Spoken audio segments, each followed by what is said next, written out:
Jurors in the Super Bowl seating trial were explicitly told not to watch the news and not to go online tonight. That's because while they were deliberating this afternoon, ESPN.com posted an article based on an interview with the president of a temporary seating company that worked Super Bowl 45. Fox 4's Zahid Arab is at the stadium tonight, and Zahid, he was actually a witness for the NFL last week, and now he's kind of telling all, isn't he? Yeah, you know what? He says it was time for him to break his silence. Scott Suprina, the president of Seating Solutions, who's still the temporary seating company for the Dallas Cowboys, tells me he had no idea his article would blow up like it did. Suprina tells ESPN his company became the NFL's scapegoat, encouraged not to tell the whole story. More than 4 years since Super Bowl 45, the blame game is now happening in federal court. But this afternoon, as a jury deliberated over who's at fault, the NFL or the Dallas Cowboys, for 7 fans not getting the seats they paid for because temporary seating wasn't built in time, both sides were blindsided by something the jury isn't aware of. An ESPN.com interview with Scott Suprina, the man who runs the company contracted to do the job.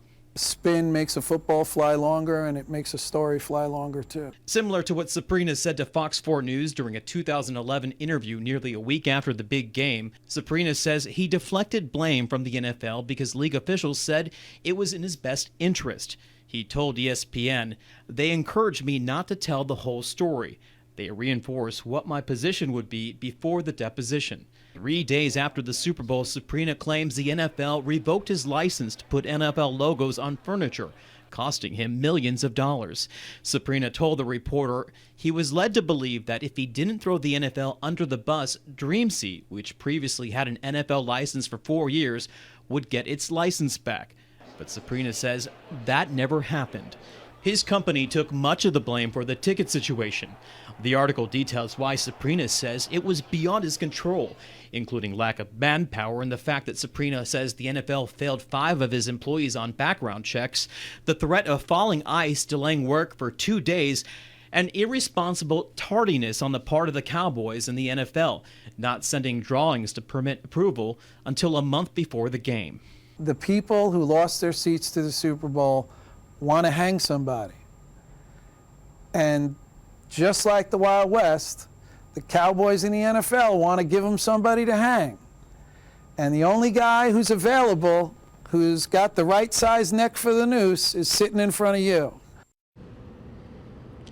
Commissioner Roger Goodell did admit the NFL was responsible in a taped deposition last week, but Suprina says that's little consolation because his company's reputation is already damaged. Now, deliberations resume in the morning, and once a verdict is reached, a judge will then decide what to do with Suprina and the accusations in his article. Clarice? And we'll be there to cover it. Zahid, thank you.